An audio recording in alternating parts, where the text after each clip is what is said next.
We're live. Everyone see me okay? Is coming through okay? If you can, let me know in the comments. Hey, we got one. Hello, Josh, need some help. Can't find the compression tester adapter tool number insists for 3046 engine. Would you be able to help? 30, I think you mean 3406. So CAT on the truck engines does not make a adapter for testing compression. They do not. I believe there is one for the industrial engines. It's the same injector body though. You'd probably have to go to a dealer and get the dealer dealer, not the hand tool catalog, but there's actual dealer specialty tool catalogs. That's like 1,200 pages. That you would need that to find the tool that you're going to need there.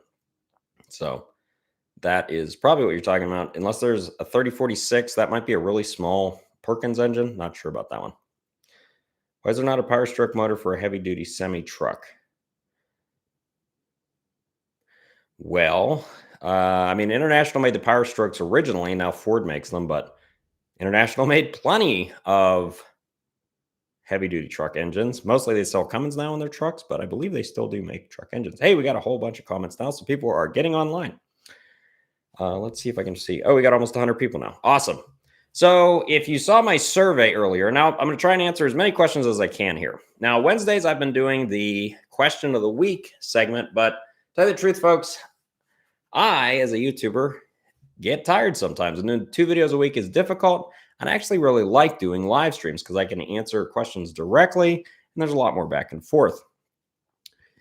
On a video that might take me 2 hours for a 6-minute video to produce, it's difficult to do multiples of those a week. And since I like doing live streams, I think what I'm going to do is the first Wednesday of every month, which would be today, I'm going to do a live stream, probably for about an hour. And what that will allow me to do is directly speak to everyone watching this. Now, I'm still going to do the other weekly, middle of the week videos as question of the week. I might not always pull a question from an email, though. I might do like a topic. And then Sundays, I'm going to try and make those always be the in-shop videos. So kind of like the Purple Pete truck or Charlie or any of the in-shop videos. So I'll still get the topic videos and still do the shop videos. Also, I had a short that Western States was having a Liberty Lake, which is in Washington State by Spokane, job fair on March 3rd. That's no longer going on. They're still having the job fair. It's been moved. The date's been moved to March 24th. So I took down the video that I had made on that. So if anyone was going to go to the one on the 3rd, apologize. It's out of my hands and out of marketing's hands. It's different department of the company, but basically they had to move it to the 24th. So still having the job fair, just not on the 24th. Now, before I start answering any more questions, I had a survey today on the channel in posts, and they were directed as, do you want live stream or do you want question of the week video? And we got a 60-40 split. 60% of people wanted the question of the week. You might be wondering, why am I live streaming right now? Because I want to live stream. It did show me, though, that more people are interested in question of the weeks or basically edited videos instead of live stream. So that's why I'm doing the one live stream a month now, hopefully. And then mostly sticking with the pre-recorded videos. So with all that out of the way, folks, let's answer some questions. So bring back the music. Yeah, I would like videos to have the music in them. I've always used classical music and copyright-free music. But YouTube's doing this thing now with licenses. If you watch my videos, they attach music licenses to them, even though I don't know how you have a license on a song or a piece of music that was produced 400 to 500 years ago. Kind of annoying. So no, I'm not going to keep putting music in my videos. The last thing I want is for 3 years from now, oh, you know that video you made? Well, the license changed on it and this new company owns it. So we're going to take 50% of your revenue from your videos. I'm not going to do that. So I'm just not going to have music in the videos, unfortunately. Let's see here. We got God's Dozer looking at buying a Cat D8R. How reliable are they? I have owned a D9H and D8K in the past. I don't know much about equipment, folks. And you tell me what engine's in it, I could tell you more about it. But if you have a direct question with something like that, I can't really help you there. So what do we got? We have Cody Curl 3406E blows white smoke if I idle too long. The longer the idle, the more smoke. No coolant loss. I've done injectors and injector cups. Okay, so that might be normal. So how long are you idling it? And this is Cody Curl's question. Look up fuel slobber. So basically, the longer you idle a diesel engine, you're going to get a buildup of fuel, mostly in you can get some in the cylinder head, but a lot of it's going to be in the turbo and in the exhaust manifold because there's not a large volume of exhaust gases passing through the exhaust manifold, and the temperatures are very low. So low that not all the diesel fuel is burned while extended idling. Now, when you rev it up or put it under a load, then it's going to burn that off and you're going to get white smoke. This is actually somewhat normal, and I don't know how long you're idling for, but you might want to bump up your idle speed. So if you're idling at like 700 RPM for 4 hours or something, I don't know how long it is, but bump it up to 900 or 1,000. That should probably take care of the problem altogether, would be my guess. God is the best, according to Snoopy. I agree. Hey, brother, I got this RV. It won't start. It has a Cat 3126. So Mark Knight. I've got an RV. It won't start. It has a Cat 3126. Oh, man. Non-starting Cat engines, that could be a ton of things. First thing I usually recommend is see if you can pull diagnostic codes from it. Use the blank codes if you do not have ET. Getting Cat ET, any version of it, will enable you to communicate with ECM. I mean, you could be talking, you could have fuel pressure problems, ejection actuation pressure problems, electrical problems, ECM problems, which would be an electrical problem. A lot of problems out there. A couple things you can do. Measure fuel pressure. Make sure you have good fuel pressure. Generally, you want at least 10 PSI, but spec is 25 PSI of cranking pressure on a 3126 for it to fire. You're going to also need about 700 PSI of injection actuation pressure, also known as HUE pressure, in the rail to fire the injectors. Are you getting a tach signal? If you are not getting any movement on the tachometer, that might mean that the ECM is not communicating with the tach, which might mean you have a bad ECM or a bad power or ground to the ECM. Biggest things to check. Okay. Nate Moot, what everyday to-day task do you enjoy most as a diesel mechanic? That's hard to say because everything today I didn't have a lot of work, so every day is a little different. I really like troubleshooting Cat engines. That's probably my favorite. If you have low power overheat, something like that, it's kind of a mystery, and if I can figure it out, that usually is what makes me happiest. I used to not like actually doing engine work. Caveat: I didn't like doing engine rebuilds. Hold on, I'm gonna adjust our mustache. And now I actually really enjoy doing those. I used to just see it as a big grind, but anymore, doing them, I really enjoy doing them. Okay, Nick Larson, Cat C7 grid heater solenoid replaced recently. Grid heater is working. Truck will only start easily in 30-degree weather when plugged in for a couple hours. So it will not start below 30 degrees or will not start above 30 degrees. Usually they're harder starting in colder conditions because the C7 is a HUE engine, which rely on engine oil to fire the injectors. They're hard starting when cold. They're not great for that. Even when I used to live in Nevada where it does not get very cold, they can be hard starting when cold. So maybe look at buying a block heater, or if it has a miss when it first starts up, that might be a bad injector when cold, but it runs fine when it's hot. That we'd have to do a cutout test immediately upon startup to find out which is the bad cylinder. Okay, let's see here. Thanks for the on idle slobber. No problem. Paul Richmond. Is 349A Jake brake upgrade good for 3406? I mean, this is Francard Brassard's question. I don't know what you have already. I tell you the truth, I don't know big differences between the different models of the Jacobs compression brakes, so can't say that one is better than the others. I do know there were many versions of the Jake brakes produced by Jacobs for Cat engines, but to say one is better than the other, I would prefer to not tell you an opinion when I do not know the answer to that question.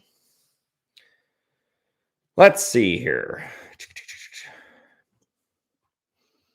We have, I have a 3116 and a loader. that starts hard after sitting overnight, even in a heated garage, runs fine after you get it running. Okay. Starts hard when cold. Well, in an hard starting after sitting overnight. Well, that could apply to any cat engine.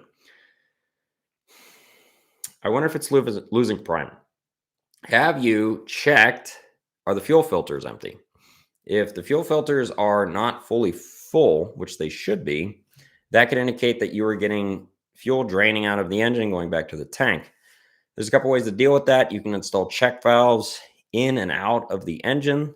So you generally want one before your primary fuel filter and then after your cylinder head. So fuel can only flow in and then out of the engine without kind of draining back. That is a good idea to do if that is the problem. You obviously, a quick check you can do is put a fuel pressure gauge on it, crank it. It's not building fuel pressure right away, or your filters are low in fuel. That could indicate that, yes, you do have a problem with losing prime. Okay. How do you like the C model cat truck applications? This is Mark Valiance. How do you like the C model cat truck application? I don't know what you mean there. Do you mean like the C15, C13 versus like a 3406 or 3126? Not sure. Or are you talking about like a 3406C compared to a 3406B? Mark, I don't know. Cat filters, roll Amorite? Question mark. Do you need a CDL to be a diesel truck technician, or does it depend on the employer?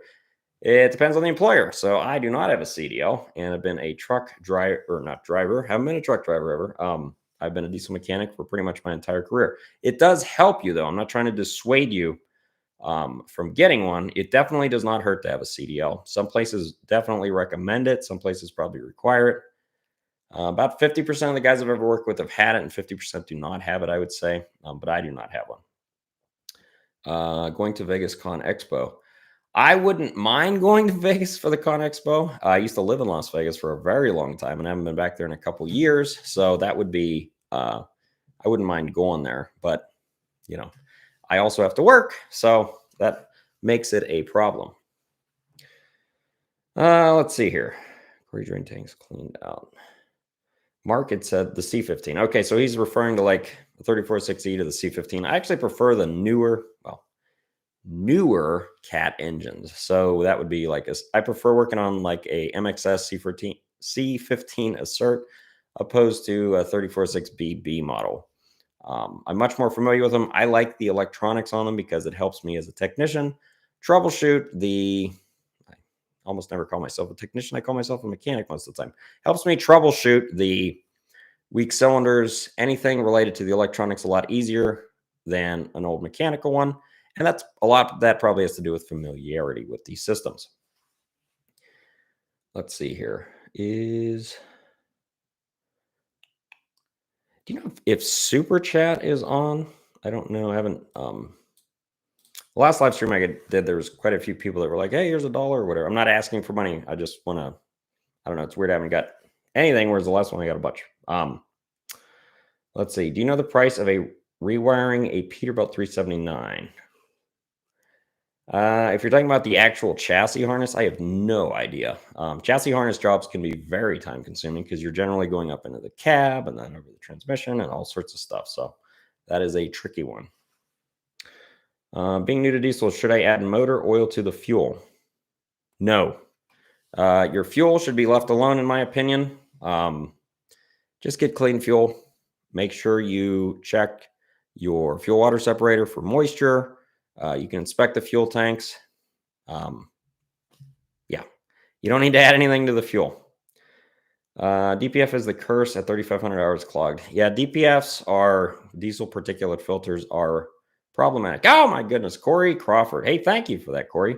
That is the first super chat of the day. So I guess it is definitely turned on.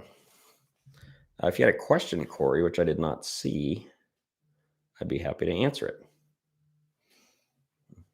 Hey, I'm getting a scam call right now. How fun. Let's see. Weaverson says, love your videos. Take me back when I used to work as a technician for Holt Cat in Texas. Don't get to work on many Cat engines nowadays. Well, that's too bad. I still love working on Cat engines. They're really great. TJ Bass, oh my goodness, $20. Very generous there. Thank you very much. And like I said, if you didn't catch the beginning of the live stream, I'm going to be trying to do these every first Wednesday of a month instead of a video in the middle of the week. I'm going to try and do a live stream to try and answer more questions. And then the rest of the Wednesdays will be question of the week because more people in the surveys said that they wanted to do videos instead of the live streams. All right. And I said thank you, but I'm going to say thank you again to TJ and Corey. Can you talk a little bit about switching your old school Cat for a newer Cat? Well, I mean, old school, there's no new Cats really, at least in the on-highway industry. So if you're talking about like, if you have a 34.6B, we'll say, and then you're switching to a 34.6E or C15, the biggest thing is going to be wiring. Obviously, you still have coolant, you still have engine oil, fuel that needs to run to an older or a newer Cat, but the wiring is the big problem on the newer ones because you're going to have to get an electronic throttle pedal. You're going to have to get all sorts of battery inputs to the ECM. You can control cruise control, the fan speed, all that stuff with the engine ECM.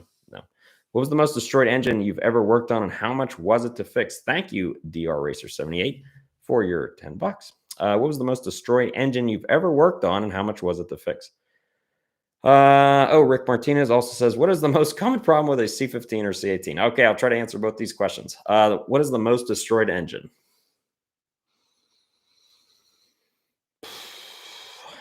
There was a major downtown casino in Las Vegas that we went to, and it had a 3500 series. And I won't say what casino it was. But it had overspent, 3516, I think, in it. And it was an old mechanical one. It had literally punched the injectors out of the cylinder heads. If you've ever worked on a 3500, that was one destroyed engine. I think what had happened is the rack, because those other mechanical rack locked up, and it just sent those pistons right into the cylinder head. So that was a freaking nightmare. I didn't end up fixing it, though. I wasn't a really experienced guy. Holy mackerel, I'm getting like tons of donations. Thank you, guys. Try to answer every question, especially if you donate. Rick Martinez, what's the most common problem with C15 or C18? The biggest problem with the 3400 series engine, which is C15, C18, is sunk liners in general, cause a blown head gasket, and that can cause all sorts of problems. I would say that's the biggest problem with those, but you can fix that with Counterbores. That's exactly what I got on the Purple Pete. You ever think about being a field tech and why? I was a field mechanic. Dex, thank you very much for the donation, by the way. And I also got a donation from Marco Knight. Thank you very much. And John. John, I don't know how to say your last name properly. Naimi? Either way, thank you very much, John. Mr. Knowledge, $5. Thank you very much. Field tech. So I used to be a field tech in Las Vegas with Cashman Caterpillar then. I believe it's Empire Southwest or some other interesting name. But Cashman Caterpillar then. I believe it's Empire Southwest or some other interesting name. But anyway, I was a field mechanic on electrical power generation side then. I generally did not like it. I don't generally like driving around cities, to be honest. So I found that I like working in shops a lot more. And that's totally subjective. I'm not saying that's better or worse. I just like working in the shop more. I still actually do field work. Probably about once in a month, I got to go in a pickup truck and go out and do something with a customer that has a truck that's down or doesn't want to bring it in. Whatever. I don't mind doing it as much, but I prefer to be in the shop. D-Dunk21, $5. Thank you very much. Can you talk about some schooling for techs? What to look for, choosing schools, cost accelerator, very interested in learning. I am not a huge advocate of paying for technical schooling as far as like a UTI or a WyoTech. And I understand some people, they want to jump in and learn as much as they can, and these schools are out there for that. That being said, they are very expensive, and generally, in my experience, when you get out, even with paying a bunch of money for schooling, you still are going to be treated as an apprentice. So I understand I took some classes, automotive and diesel classes when I was young. I don't regret taking them, but I don't think you should be going into tons of debt trying to learn this field. You're generally going to learn the most from doing the work itself or dealer training. So even if you can get a job, and it doesn't have to be cat, folks. How about a hat change, by the way? Boom. Cat, John Deere, whatever. Obviously, I prefer Caterpillar, but you can get a job sweeping the floors there, and you are a dedicated, hardworking, smart individual, you will eventually move up in the company. And if you want to be a mechanic, you can definitely be a mechanic. Guess what? Then you're getting paid to learn. Awesome. Okay, so let's get back to these questions. Mark, I'll just start with oh, people are answering each other's questions. Where are you located? I'm in my office right now. Mr. Knowledge, very good. I'm in Idaho, actually.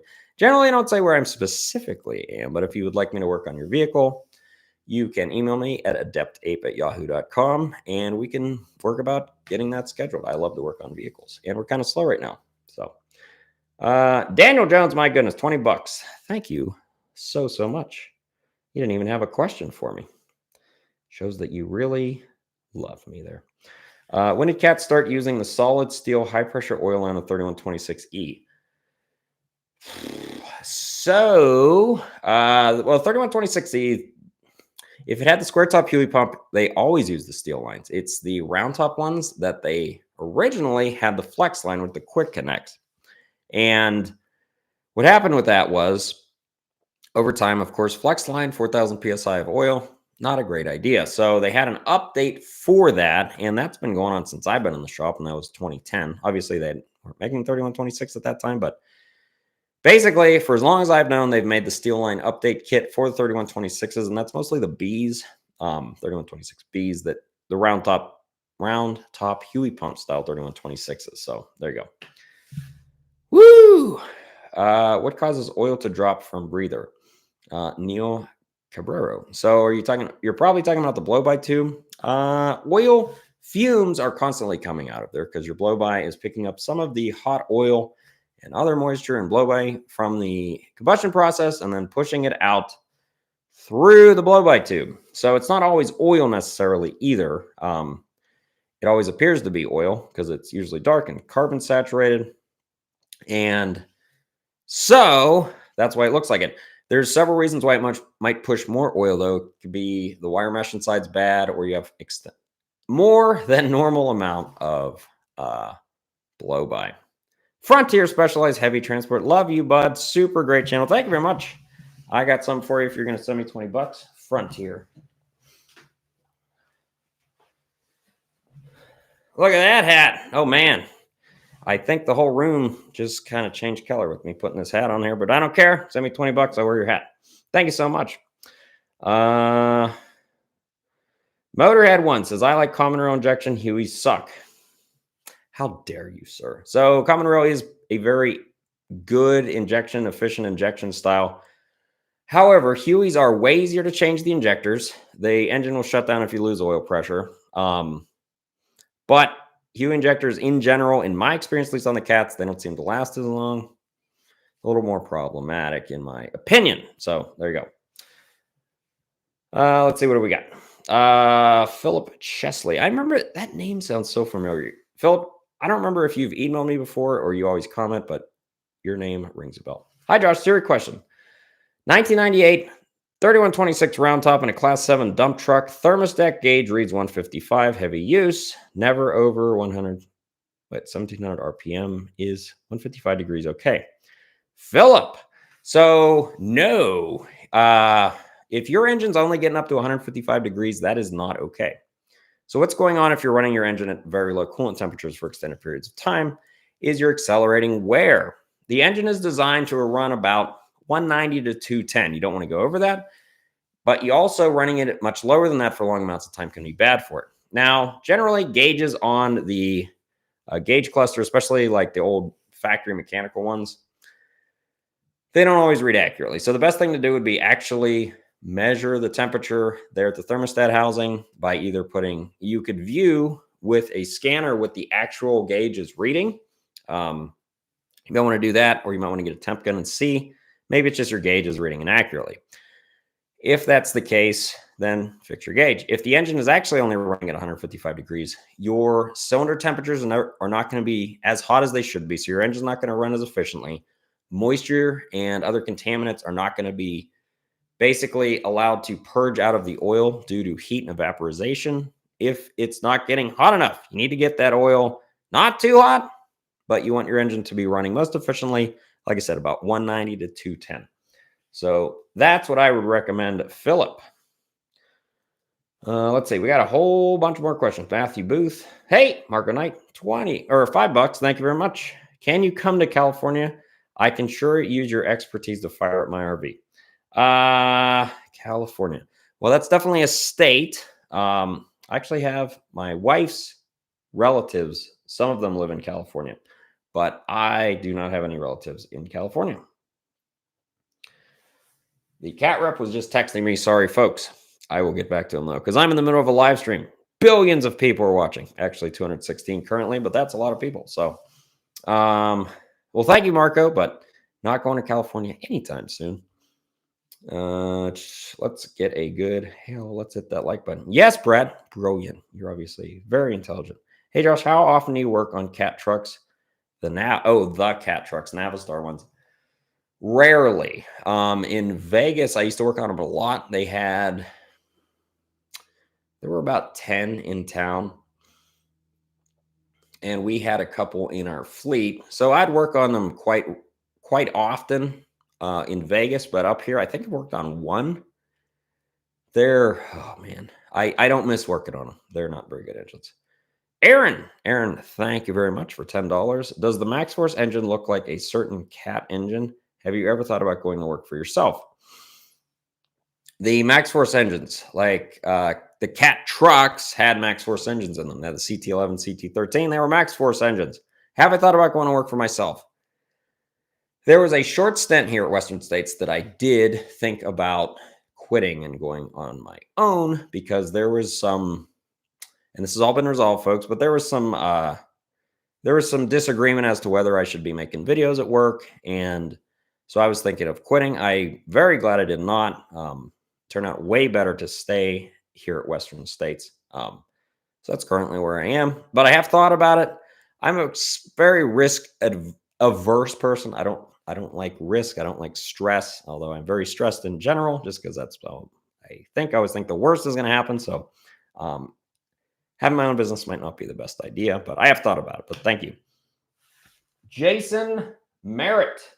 Hold on. I'm going to recaffeinate with some delicious Dr. Pepper cream and soda. Jason, thank you so much for $10. $9.99. Looking to get into gas engine side of Caterpillar. I've been a diesel mechanic for 7 years. Am I better off applying for the field side of the company or waiting for a position open for a gas engine? Are you talking about natural gas, I'm wondering, Jason? Because Cat doesn't really make gasoline engines. You've been a diesel mechanic, so you know that. I'm assuming you're talking about natural gas. I mean, natural gas is going to mostly be field work, I would guess. So, yeah, you probably would want to be a field mechanic if that's what you're looking at getting into. Let's see here. Addison, Anders or Andres? Cat C7, thank you very much for the $5. Replaced injector O-rings, and now number 2 and number 3 injectors sit about a 1/4 inch higher. Whoa. Than the rest. Any ideas why? 1/4 inch. So not a lot. I mean, they should seat all these exact same height. I wonder if you want to be real particular on how you install your injector hold down bolt. So C7 injectors have a bracket that pivots on the injector. Make sure that you're doing the seating properly as Cat tells you to, so it seats it generally the same. I've never seen that where one's higher than the other. I mean, maybe very minutely, not a 1/4 inch. That would concern me. I would recheck your bolt torques on those. Sean, thank you very much. $15. Canadian, actually. C13 remote throttle wire to ECM pin 68 is getting correct voltage with remote throttle sensor, but no throttle change happens with RPM. Is there an 18 setting to enable this function? There are various inputs you can put into the ECM for remote throttle. Those are all in your PTO settings. I don't know off the top of my head. I'm very sorry, Sean. you're probably going to have to get a hold of me at depthape@yahoo.com with that question. I'm probably going to have to look into that as far as like the wiring circuit to the ECM from your engine. I'm assuming you're running like a drill rig or something where you have pedal throttle, but also probably remote throttle on the back of the unit. If that's the case, those get complicated, but there are ways to input to the throttle to the ECM. Generally, you need to be able to communicate with ECM to be able to tell what that is. It's kind of a pain. Yeah. What do we got here? Okay, let's keep answering some questions. We got tons of them here. What's the difference between the 4-bolt advanced timing unit and an 8-bolt timing advanced unit of 34.6 BP? Folks, I wish John Goldsmith was here to answer some of these older engines. I cannot tell you the difference really between the two different style timing advanced units as far as like if one's better or why one is an 8-bolt and one's a 4-bolt or whatever. I wish I knew more about those old B models, folks, but I've only worked on a few of them, and really I don't know, they're not my strong suit. I just haven't worked on them enough of them, and they're old to the point that a lot of them don't come into the shop that much anymore, unfortunately. TJ Bass, I believe you already sent me money, but thank you very much. General question, what's a good way to clean out an air system that has had oil or water pass through the bad air compressor and the air dryer? Well, there's actually cleaners you can get for your air system. Obviously, you want to drain your tanks, but yeah, you might want to get some of the cleaners, and some of them are like a defreezer you can even get that's like an alcohol that you run through your air tanks to get out any moisture and oil contaminants. Drain the lines. You can blow anything that doesn't leave a residue, like a brake clean, through the lines, but make sure it's not going to deteriorate your hoses. So that's something good to check. Arctic Fox, thank you so much, $10. So planning on a C15 repower for my 1 million mile 579. Since the swap parts, including engine, will mostly coming from a junkyard off a junk ladder, what should I make sure to check on a C15 above all else? Well, there's not a lot you can tell without pulling the cylinder head on a C15 if it's not running. If it's still got oil in it, you can do an oil sample. You're looking for coolant in the oil, excess fuel that could indicate you have bad injectors or something like leaky liner seals, anything like that. Oil samples are always good to get. Certain things you can check. You can check your end play on the damper without doing really anything to the engine itself, other than moving the crankshaft back in and out a little bit. That is something you could do easily, but generally the thrust bearings don't really wear on those engines. There's not a lot you can do without pulling the valve covers. You can pull the valve covers quite easily, though. Just see the condition, see if there's any rust in the engine, the condition of the valve train. Since C15, all the valve train is over the head. Let's see. Larry Bird. Wow, the famous Larry Bird. Great videos lately, homie. Oh, thank you so much. Yeah, I've really been trying to put out the shop ones, especially really good videos. But what some people think are good videos, other people don't think would be good videos. So I've had people say, hey, stop putting stupid sound effects in them. I've said people saying that why are you breaking up this repair? It should be one video. Why are you breaking it into multiple videos? You know what? It's my channel. I'm going to make them how I want to make them. Let's see here.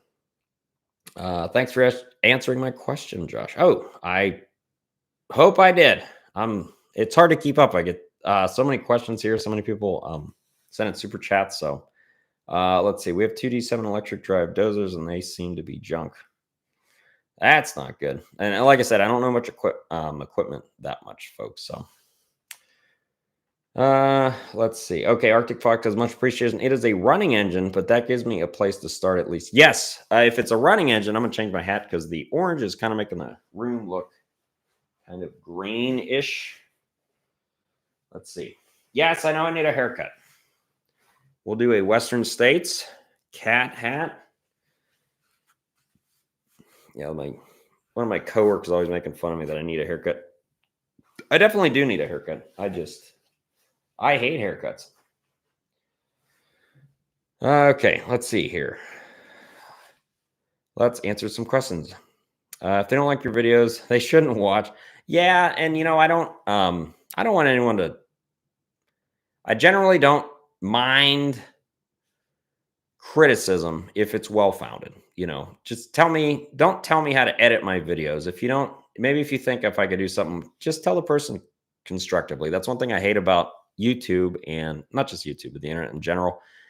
People will leave comments that they would never say to me or someone else in person, because you would get knocked out or in a fight for some of the stuff people would say. I delete comments and ban people all the time, and I'm not here trying to offend anyone. I don't. People feel that because they're isolated and there's no repercussion to them that they can be rude to people, but whatever.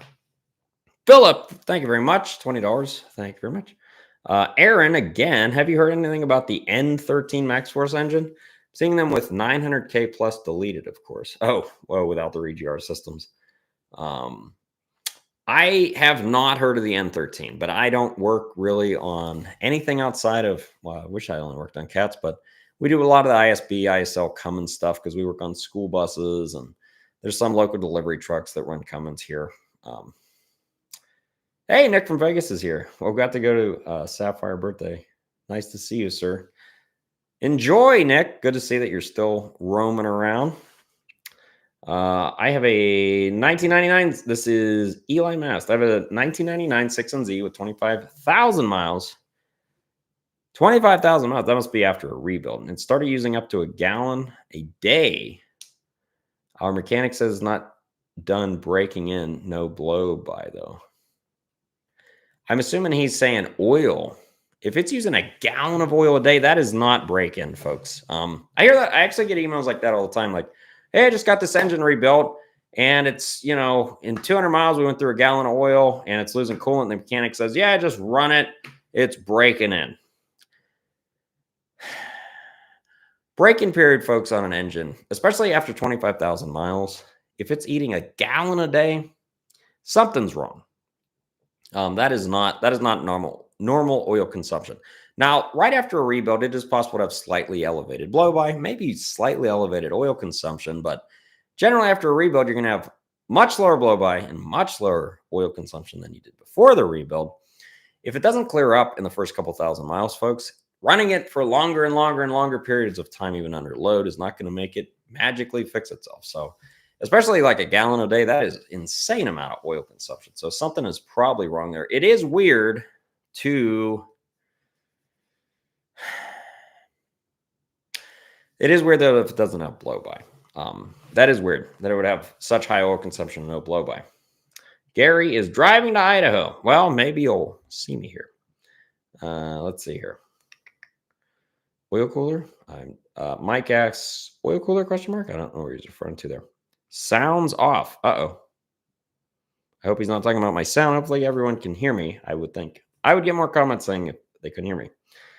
Let's see. Corey Crawford, I believe he's the first person to send me money. Wanted to swap C13 to 6NZ in a Peterbilt. What do I need to swap, and what are your thoughts? Okay, so Corey, you're wanting to get rid of your C13, which is my favorite engine, by the way, but I understand you. Loaded with salt. Okay, everyone says they can hear me. So C13, swapping to a 6NZ. So you're going, just putting this out there, folks, you're going backwards in emissions years. So a C13 would have been like a 2004, and you're going to a 6NZ, which would be like a 2000.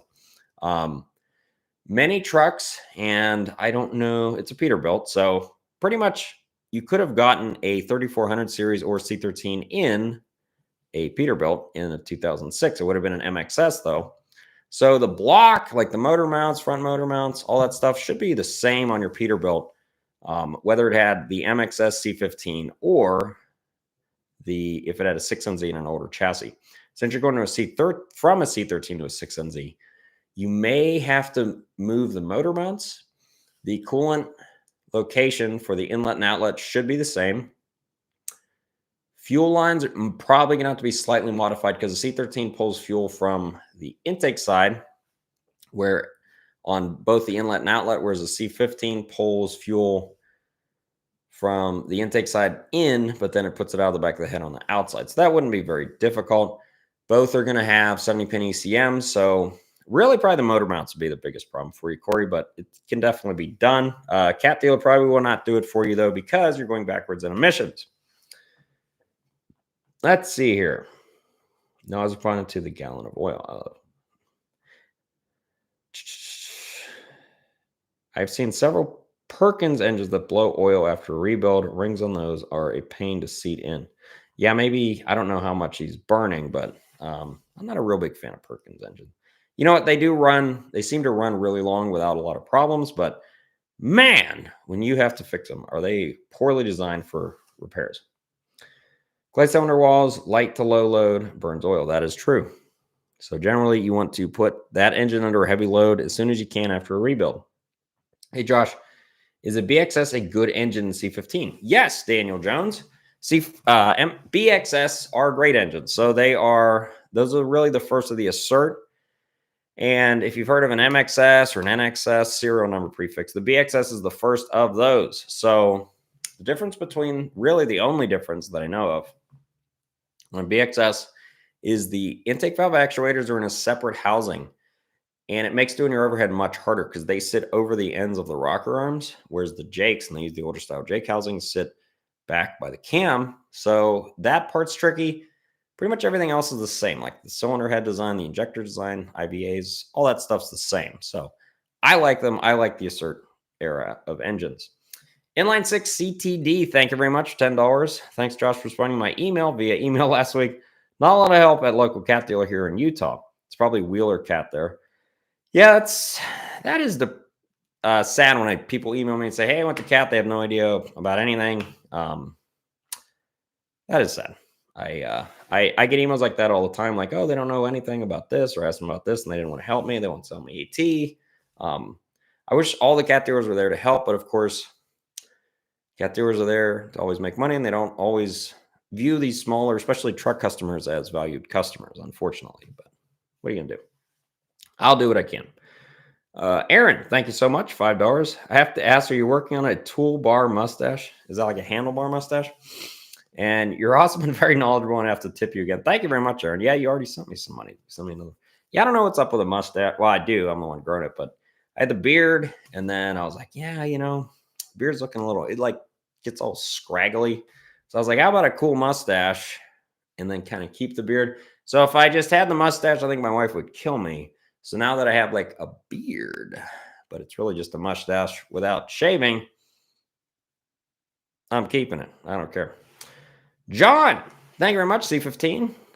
What's he ask here? I sent $10. C15. I lately have been having a hard start. I live in Florida, so no, it's not a cold weather. Yeah, not as cold as Idaho there in Florida. Having a hard start. Man, hard starts can be tricky. Hard start means it is starting, though. So what can it be? Tons of things. You can check your overhead. If you haven't had an overhead in a really, really long time, you might want to look at getting your valves adjusted. Always check your fuel pressure. Fuel pressure is always the first thing to check for a hard start, because if you're losing primer, you got more air in the fuel, it's going to be harder to start. You got to burn fuel, not air. I mean, you need air too, but you don't want air injected out of the injector. You want air coming in your intake valve. So check that. Timing sensors also. So C15 is going to have two timing sensors. You have your cam position sensor, which is on the front structure, and then your crank position, which, okay, that's also on your front structure, but it is generally down by the fuel transfer pump, driver's side generally. And it is probably the nastiest part of that truck where the sensors are. Make sure they're both in good condition. You can mount the wiring to them because it will read one or the other, but in starting, it likes to usually use one. So if one's bad, sometimes it'll have a hard time starting, or maybe that's some metal or debris on it. And once it starts, it's fine. It's something good to check. So check those things, Journey. Thank you very much. Wow, 45 minutes already. This is why I love live streams, folks. I can just talk, which I love to do, much to people around me's displeasure, but I can just talk, and especially as long as I got questions here. Let's see. Cat, scratch that like button. That's funny. Let's see. Ted C. All caps here, buddy. 1995 346E 5EK 70 PSI oil pressure at operating temperature concerning. Was 55 for 15 years before platinum kit. So you've got more oil pressure after a platinum kit was installed. That is not concerning, Ted. So some of the kits I've noticed come with this. There's a spring on the back of your oil pump on your C15 and 346E engines. and there's a retaining bracket. And I've noticed the last kit I got came with a new retaining bracket that was shorter. So what that does is it compresses the relief spring in the oil pump more, so you should get more oil pressure before the relief kicks in. So that may have been what happened is during the rebuild, they replaced your oil pump, or they just replaced that bracket for the spring, and now you have higher oil pressure. But anytime you have a change in oil pressure, generally I'll recommend get an oil sample. Oil samples are fairly inexpensive. Almost all cat dealers and even non-cat dealers have a lab, or they send them to a lab, and they can tell you, do you have excess fuel in your oil? Do you have coolant in your oil? How's your oil condition? Does it have metal? Anything like that? For $15 to $20. Invaluable, folks. Go get an oil sample. Anytime you have something concerning with your engine, it might tell you things that you didn't even know were there. Johnny, thank you so much. $10. Don't mind answering your questions, especially when you're going to pay me to do it. Let's see here. Jake's Music. $10. Thank you very much. Hey, Josh, have an 06 C13, my favorite. Assert 530,000 miles. Local miles on it already. Had front gearing replaced. I wonder, that sucks. That's expensive. Oil pump, water pump replaced. Rods and mains. When do you recommend a rebuild, and what are the cons of the C13 Assert? So all C13s are Assert engines. There was no pre-Assert C13. The C12 was basically what they had before the C13. And in general, I think the C13 is a great engine. Problems with the C13. So the cams seem to wear faster in the C13s than they do on the C15s. I'm not sure why that was. C12s are the same way. They tend to wear the cams faster. Now, you had a bunch of gear train work done, so I'm wondering if the cam was removed or if they just replaced the gear on it. Cam condition. You've got 500,000 on it, so you probably don't need a cam yet. Cylinder liner condition, we don't know. You can check your blow-by. If it's not eating very much oil, probably the cylinder liners are in good condition. Problem with C13s, though, they only have one liner O-ring, and if they've never been resealed, it may come up that you're getting coolant in your oil one day, and it might be a liner seal, in which case you'd have to pull the cylinder packs out and remove the cylinder head. And if you're doing that, you might as well do a full rebuild. But generally, I tell people you don't need to do preemptive rebuilds. If the engine's running good, you do an oil sample. Occasionally, if not every oil change would be my recommendation. You don't need a lot of oil or losing coolant. Just run it. Let's see. Hi, Josh. Could you share green truck adapter pinout? Oh, man. Not on a live stream. I can't do that, but maybe in a video. Maybe one of the more advanced electrical videos I'll get to, sometime in the next decade. I could talk about the pinouts on there, but really, if you just type in like OBD HD green plug, it should tell you like, I think the center post is ground and the arrow post is positive. I have those backwards, and the two are going to be your ATA, and then there's J1939, another J1939, a 1708. You can look online to find that. The real Paul Allen. Hey, Adept. Is most shops cat hiring? I have about 10 years experience. Cats, Detroit's been in the Army last 3, getting out in a few months. I don't know about most cat shops. I know Western States is hiring in a lot of their facilities. Our shop's currently a little slow, and we're getting, I believe, 3 apprentices in 2 months because they went through our program. Western States has for what they call the Tech Academy. If you know someone around Idaho or Washington who's looking to get into cat particularly, or just get in the diesel field, you might want to contact Western States for their cat technician academy. I believe it's $5,000, but it basically covers you a year of schooling, and you're pretty much guaranteed a job with Caterpillar at the end. It's a very good deal. Mr. Knowledge, $5. Thank you very much. Can I change my 13 speed to an 18 speed? Sure you can.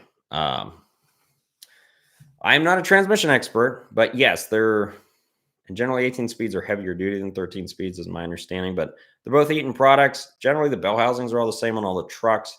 I think some of the 18 speeds are slightly longer than 13 speeds, so you might have to change your drive shaft, but not a really great question for me. I don't mind trying to answer it, but most trucks will take a 13 or 18 speed. It's really not a big difference there as far as I understand.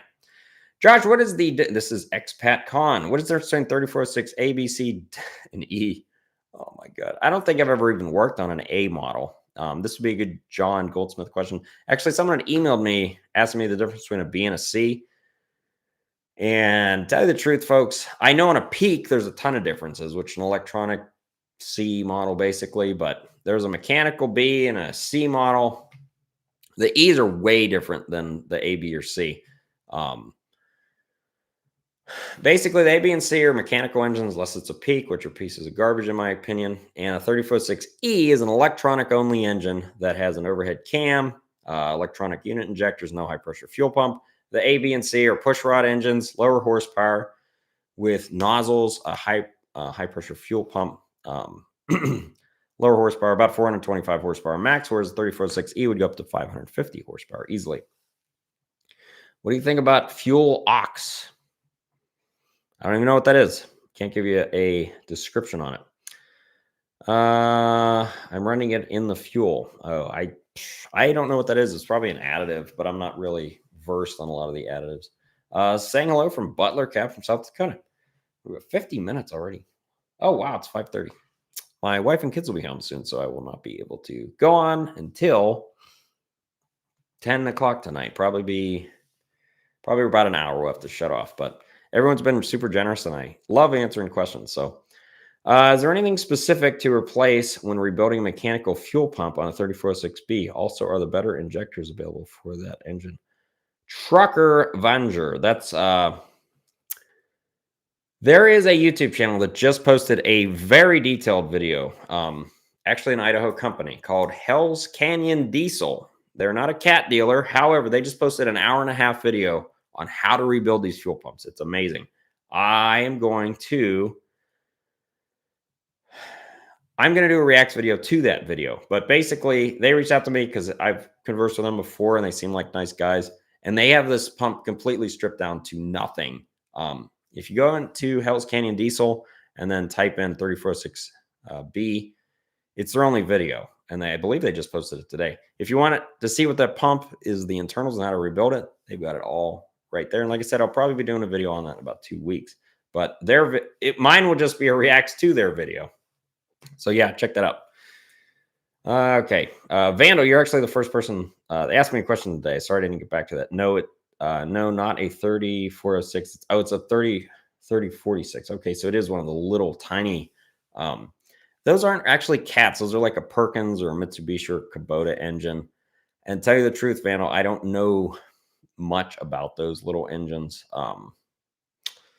Any info on that, you're probably going to want to get from a cat dealer if you can, or someone that is familiar with them. I'm not very familiar with those little engines. Stoic Steel. Stoicism. Josh, have you been seeing more contaminated fuel issues lately? A shop in town near me has done 9 CP3 pumps and injectors just this year. Not really. Not a ton. And like I said, tons of cat engines aren't rolling in every day. We have a couple in the shop. Actually, most of the bigger jobs, a lot of them have come in from you guys. The subscribers have brought them to me. So I generally don't see the same engines all the time. So I can't really say that. And we don't have a fleet of vehicles that compare that to. We do work on like our delivery vehicles, where those are mostly Cummins. And a lot of that's like more general maintenance stuff. So Gabe Nielsen, difference between a 34.6E and a C-15. Oh, that's a very good question. So not a lot. Depending on the 34.6E, you can have 1 or 2 timing sensors. Some of them have a 40 or a 70 pin ECM. 40 pins are the fuel-cooled ECMs. Most of the other stuff is very similar between the 6NZ, C-15, and the 34.6E. Same injector design, basically. Same valve train design. Some little differences, like there's something called an Oklahoma gasket between the block and the spacer plate for the head gasket. And some of the E models, they don't fit. Like there's no steel for it to sit on the E models, but the C15s, there is.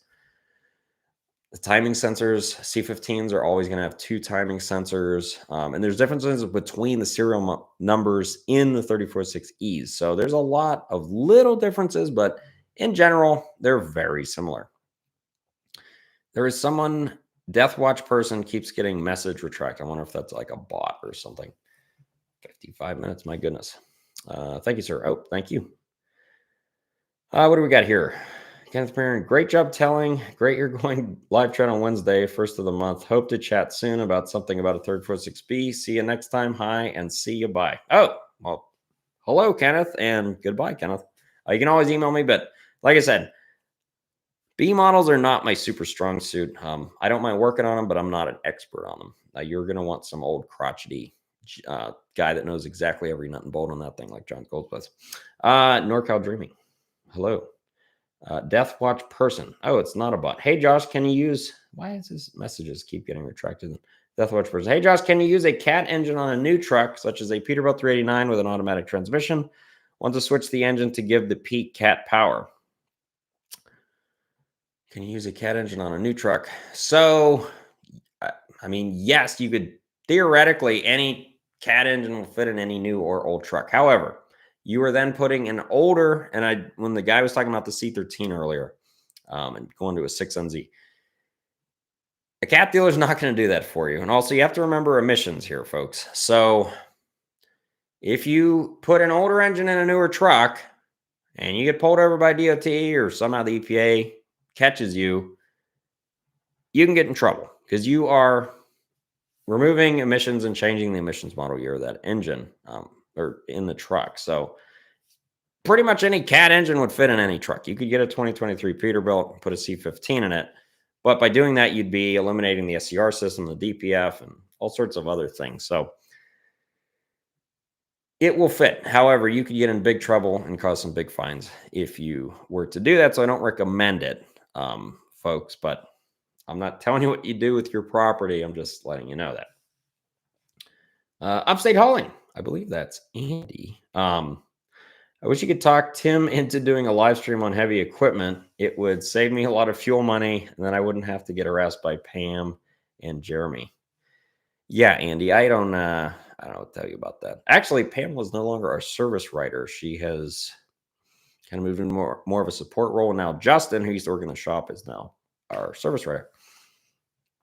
We had a union CAT. All mechanics got paid dollar in New York. Yeah, I bet they did. Western States CAT is not union. They pay pretty good too.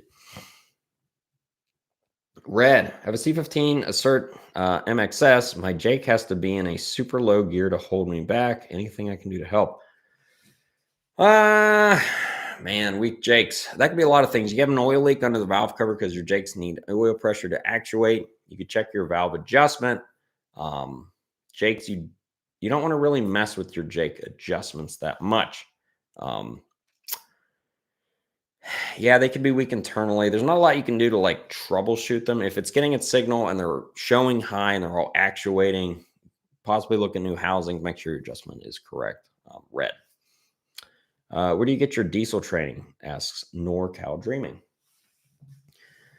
Most of my most of what I've learned how to do has just been by doing it.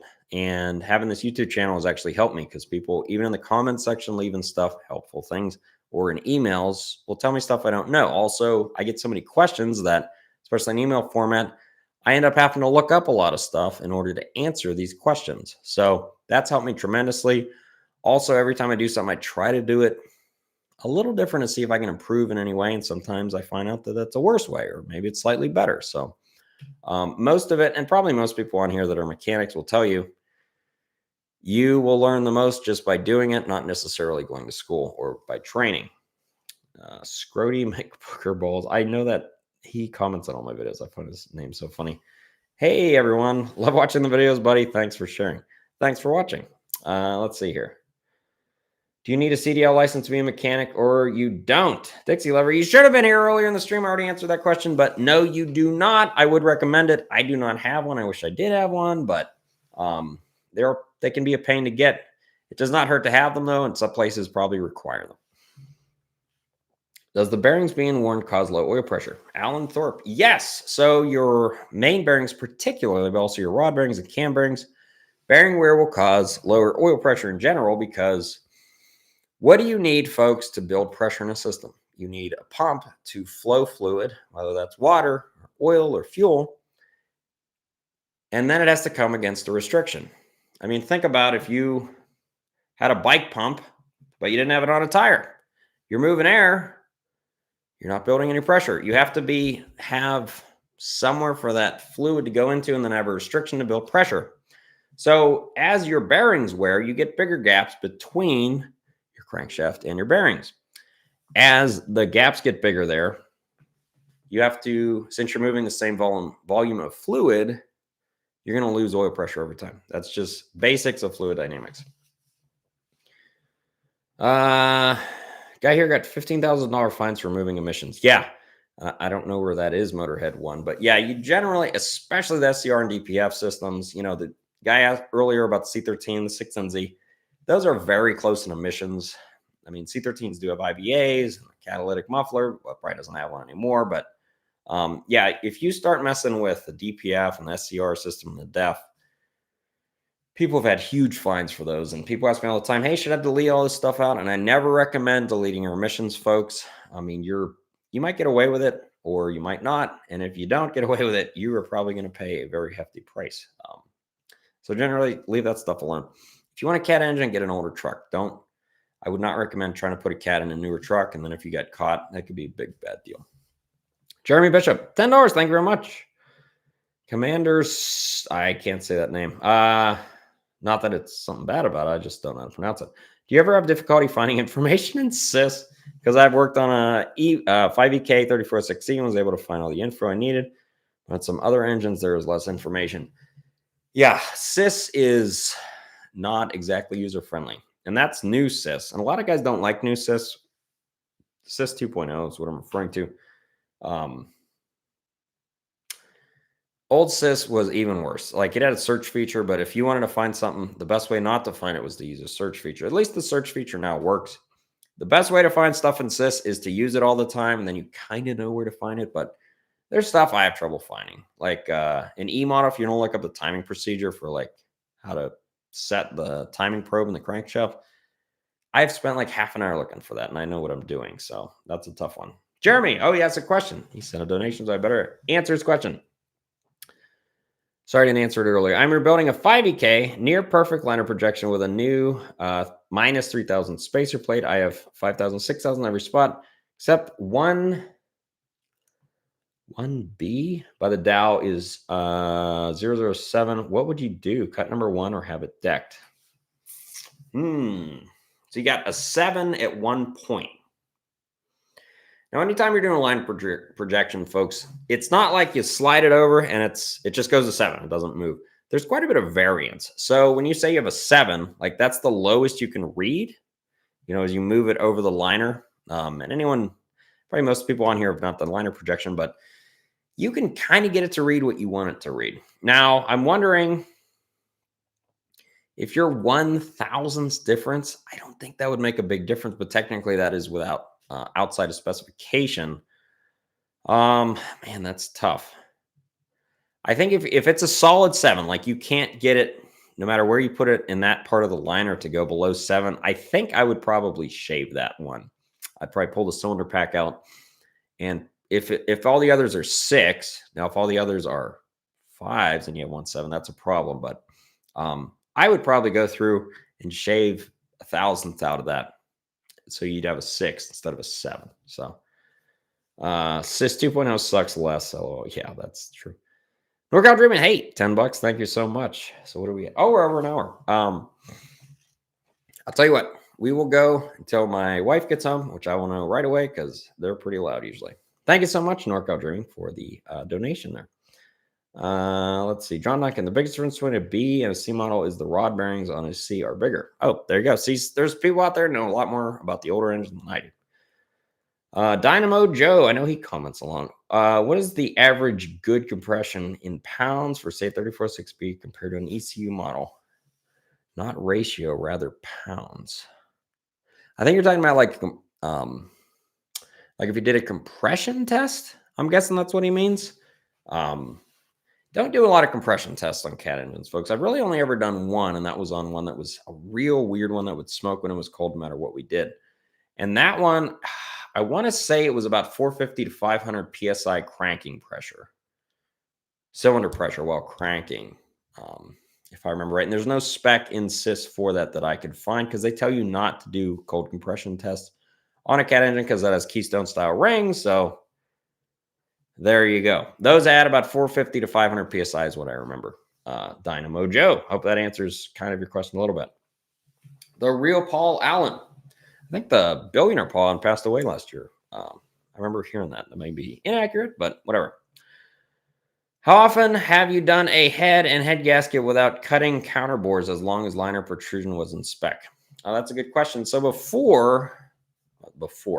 so prior to like 2016, you could do that. If they measured and you were doing a rebuild, a lot of times you wouldn't cut them. Anymore, pretty much every time you pull the head, if the head gasket's failed, you're going to be cutting counterbores, folks, at least in a cat, because cat's really particular on their liner protrusion now. And generally, I've found if you do blow a head gasket, you have a liner protrusion problem. It is possible maybe someone didn't torque the head bolts right or something like that, but generally you have a sunk liner if you have a blown head gasket. So anymore, I cut them more than I don't. The last 2 field jobs I've done here, though, was a local customer, and they're doing an in-frame. One was a 6NZ, one was a 3406E, if I remember right. Or no, one was an Assert, one was a 3406E. Anyway, they had no head gasket problems. They were worn out cylinder packs, and I drove out there to just measure liner protrusion for them. And theirs were all within spec. They were over 1 and 6 or less. One of them was like, most of them were 2s and 3s, and I think the others were 3s and 4s. But since they measured okay and they had no head gasket problems, now as a cat shop, cat would say you still need to cut them to get OPT warranty, but I told them these are within spec, guys. You do not have to cut them since you are not doing a warranty repair and you're not at a cat facility. If it were my truck, I probably wouldn't cut them, especially with 20 years on this block and it hasn't sunk. Probably wouldn't cut them, but I'm just telling you what I told them, and they were like, yeah, we agree. So what is normal pressure at idle for 3126? 20 to 25 PSI, I want to say. I'd have to look it up, but I believe the minimum's like 15 PSI on those. Enjoy the ride says, realistically, how often do you seen bad fuel being the source of engine issues? Not really that often. Diesel seems a lot less particular on fuel quality than like gasoline. At least in my experience, folks. Maybe others have noticed different problems. Let's see. C7, good or bad? Well, if you're asking if the C7, so if you're talking about the Huey C7, I'd say they're a good engine. They're very easy to work on, in my opinion. Huey engines, they do have problems with the Huey systems. Like I said, they're easy to work on, though. If you're looking at like an RV or an older box truck with one, they're not bad. There's a lot worse engines. The common rail regen C7s are horrible, though. I recommend staying away from those. I'm going to go to 115, folks. My voice is losing it. Actually, I'm going to get a little more beverage here.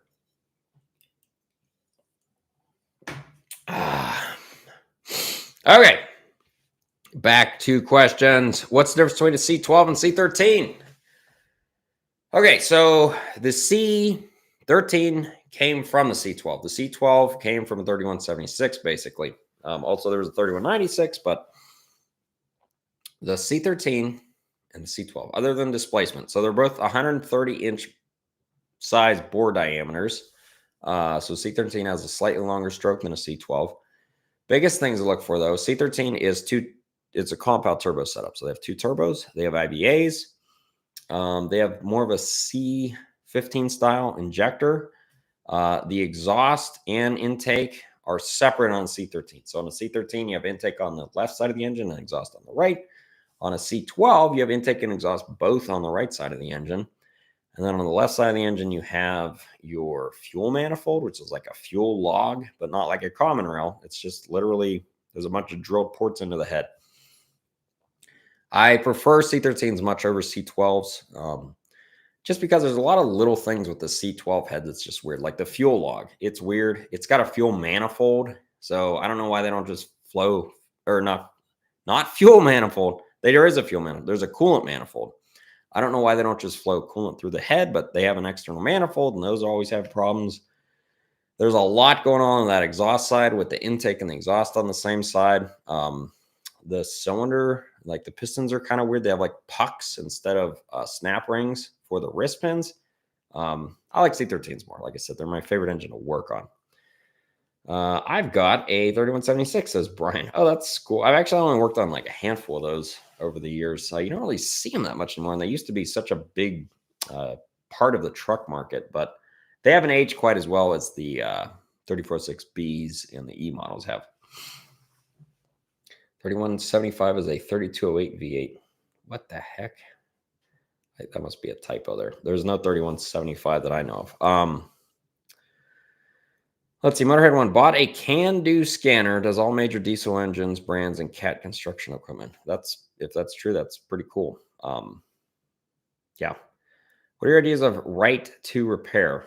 Would be right with a no W there, but right to repair. So my personal opinions on it, folks, are I believe you as an owner, or not even just an owner, but any shop should be able to work on pretty much everything. I do not like that software and troubleshooting manuals and stuff are retained and like top secret knowledge. This is just a personal opinion, folks. I'm not speaking as a spokesperson for any corporation or anything, but in general, I think all the emission software and stuff, or not emission software, all the engine troubleshooting software and stuff should be available, and you shouldn't have to pay licenses and stuff for it. I think like wiring diagrams and torque specs, all that stuff should be open to pretty much everyone that has it. Because as a dealer mechanic, I can do a lot of stuff that you as an owner operator don't have access to do. And not all dealers will offer that stuff to you. Now, like I said, I'm not speaking for Western States Cat or anyone. And unfortunately, hey, don't blame Cat for locking that stuff down. All manufacturers currently do that. But that's just my personal opinion on it. So just, there you go. How long have you been a tech? Oh, man, long time. So 2005, I started at Caterpillar in Las Vegas, and we're at almost an hour and 15 minutes. So 2005, we're talking 17 years I've been doing it. My first year, I wasn't actually a tech, though. I was like a lot attendant, I think was technically my title. Mostly what I did was ran cable for generators and delivered light towers to various places in Las Vegas for events. And then I'd pick them up. I'd drop off a bunch of light towers every Friday and pick a bunch up every Monday. Sitting in traffic all day on the strip. Rich. Hi, Josh. I have a 2003 3126. Sometimes at start up cold, it revs up, then idles okay. Does not do it all the time. After it sits for 1 minute, it's stable, stalls, but starts right up. Wonder how long you're letting it sit. RVs generally, I'm assuming it's an RV. It doesn't say it's 2003 3126. I guess it could be a truck, but so it starts up, idles high, then it shuts down. That's weird. That is a weird one. Rich, why would it start up and rev up really high? That is unusual. That's not a common thing for those. Like I said, anything weird, I always check fuel pressure first. Maybe you got something going on with the fuel pressure. Maybe you got some oil or something in the engine. Well, hopefully you have oil in the engine. Maybe you have some oil in the cylinders or some fuel in the cylinders not supposed to be there, leaking injectors, something like that. But I would start with fuel pressure, start there. Don Erickson on a 3126 question.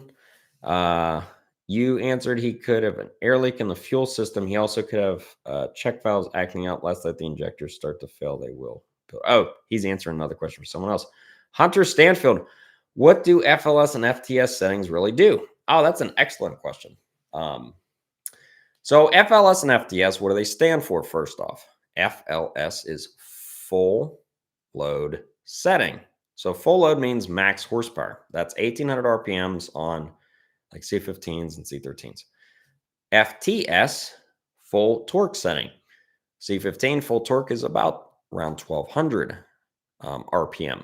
And the reason that is your engine is most efficient at 1,200 RPM, which means it's going to make maximum torque there. However, for horsepower, you need RPM plus torque. Well, RPM times torque.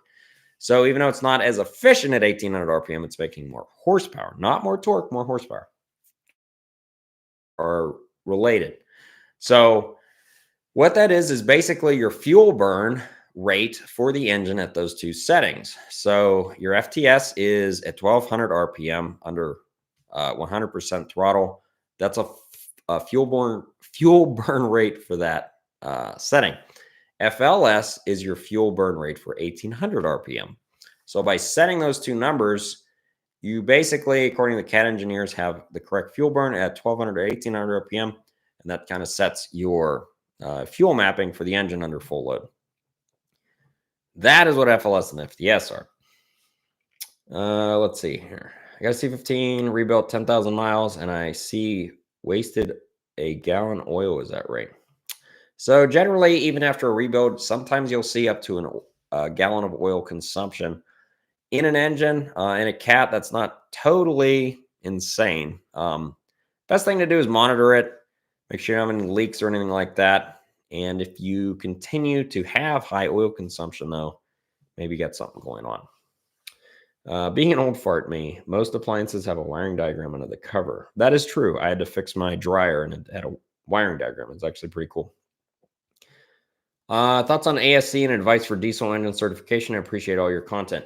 Well, most dealers, and I'm just speaking from CAT here, they don't care about ASCs. If you go to a CAT dealer, probably like a John Deere dealer too, or Komatsu, and say, oh, I got all these ASC certifications. I'm like, all right. And you ever work for a CAT dealer? You ever work for a John Deere dealer? If you're working for an independent shop like a Love's or something like that, maybe it means more. But in my knowledge as a CAT dealer mechanic for a long time, ASCs do not matter, at least for most manufacturer dealer technicians. So just something to keep in mind. Oh, I said we're going to go to 115 or 116. We'll go to 120. Okay. Kids aren't home yet. Can I get more power from the C13? KCB C13. So KCB is an 04 to 07 C13. And then basically when we started making 07 to 2010, those would be an LEE. I guess technically maybe 04 to 06.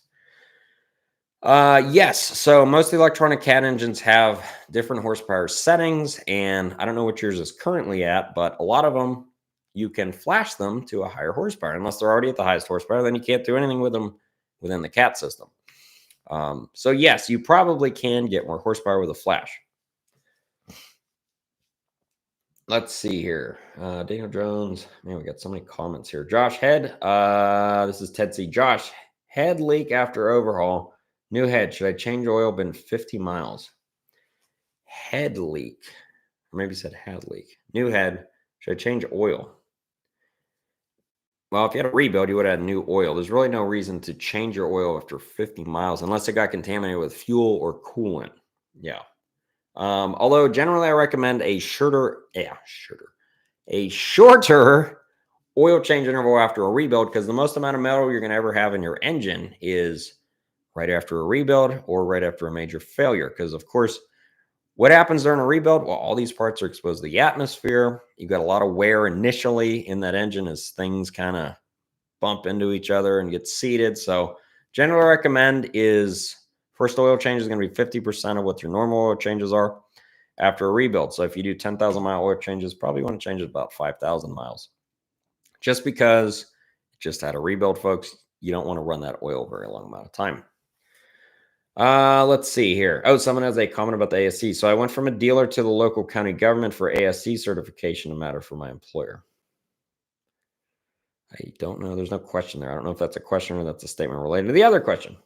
Should you do an oil change on diesel by mileage or hours? Mike, that's a really good question. So it depends what you're doing. So if it's an equipment, it's not going to be going by miles. It's going to be going by hour. I would say both. So if you have a truck and it's an on-highway truck and you don't idle it, go by mileage, because you're not going to be really running it outside of mileage.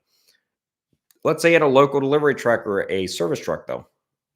That one you probably want to use both, because those are going to have a lot of idle time. So our old dealer, it was like 10,000 miles or 250 hours was kind of the rule of thumb for oil changes. So generally, if you idle a lot, you want to use hours and mileage. If it's a machine, you're just going to use hours. If it's an on-highway truck that does not idle, really, just use mileage.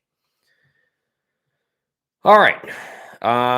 Wit drain. I know this isn't about a CAT engine. How dare you ask about a non-CAT engine? But I have a 3-cylinder Kubota that has a bad lope when it is idling. Should I try to replace fuel filters? Should I just go into the injectors and the pump? Well, Wit, you are basically asking what parts to change in something without troubleshooting it. So if it's got a miss at idle, and I've got a soft spot for 3-cylinder Kubota engines, and I'll tell you that why in a future video. Find out which cylinder is loping by cracking the, not breaking the lines, but loosening the lines, and see if you can get the miss to be identified. If you crack a line and the RPMs drop, you know that cylinder is firing. So find out which cylinder is weak and find out why it's missing. It might have nothing to do with the fuel system. It might be a lifter problem or a cylinder problem, or it could just be low fuel pressure or something. It have nothing to do with a particular cylinder. So generally, don't throw parts at it, because the last thing you want to do is put parts on it and you still don't know what's going on. Okay, oh, we're at 120. All right, I will answer 3 more questions unless my wife gets home. Let's see. The Halo guy just started as a school bus mechanic being trained on the job. Any tips for a new mechanic? Oh, man. So many tips. Pack a lunch, actually. That's a big thing. If you go out for lunch every day, you're going to spend thousands of dollars a year on lunch when you could rack your own and save a lot of money. But that's not really probably what you're looking for advice. If you don't have many tools yet, best way to buy tools is probably look online, like Facebook Marketplace, somewhere local. And a lot of times someone's retiring or they're changing jobs, and they might have a full Mac or Snap-on box full of tools. And let's say it's $8,000. Well, it's like, oh, that's a ton of money. Yeah, but he might have $30,000 in tools in there. If you can somehow acquire that, if you basically do the math after what you would have spent that over the next 5 years, you'll save a ton of money. So generally, that's what I recommend to new people. Let's see. Eddie, what is the normal filter fuel pressure for Cat C15 Pete 07 with new fuel filters? So that's probably an NXS serial number. At idle, usually those are about 75 to 85 PSI, and then you usually want it to be about 95 to 100 PSI under about 1500 RPM, Eddie. All right, folks, this is the last Harbor Freight. Harbor Freight. I mean, Harbor Freight's okay, and the Rikon stuff's actually not that bad, but generally what you'll find is you buy a bunch of Harbor Freight stuff, and then you end up having to replace it with stuff you like anyway, but, you know, whatever. Okay. Here we go. All right, we'll do one more question. What are the winning lottery numbers? I've never played the lottery. Loping is RPM varying. Well, got to find a good question here. Brian Max. I have a 99 Tradewinds motorhome with 3126 diesel. I think that is the motor. It probably is a 3126. My oil pressure is 60 PSI at startup, and when it warms up, it drops to 20 PSI. Is that bad? No, Brian. That's probably normal. So oil viscosity changes with temperature, right? So as it is very cold, oil is much thicker. So you're going to have much more oil pressure when it's cold. Not only that, like the engine is cold also, so all your clearances are slightly smaller. So as it warms up, your viscosity drops. It becomes more and more like water. If you've ever done a cold oil change or a hot oil change out of your oil pan, you'll know this immediately, that like the oil is basically the viscosity of water when it's super hot. So that's why your oil pressure drops, and 20 PSI is not that bad. I'm assuming that is at idle. If it's 20 PSI, you're at 2300 RPM. That's actually not very good oil pressure. I'm not sure if that's under specification though, but you can actually get from Cat a chart that'll have minimum and maximum, but you don't usually have to worry about that oil pressure specifications for your particular engine. So that is all I have to say about that. So folks, we have almost 200 people. We've been doing this for almost an hour and 25 minutes. I don't know how many questions I've answered, but a lot of people on here have donated very much. Thank you for being here, for watching my live stream. So if I didn't get to your question, I'm very sorry about that. But like I said, I'm going to try and do this the first Wednesday of every month instead of doing the normal question of the week thing. Be back to question of the week. I even got a bicycle video coming out, but I also have my normal video. We're going to be following up with Purple Pete. Thank you guys for being here, and thanks for watching and participating. Thanks so much for following the channel, and I will catch you guys a month from now. Thank you.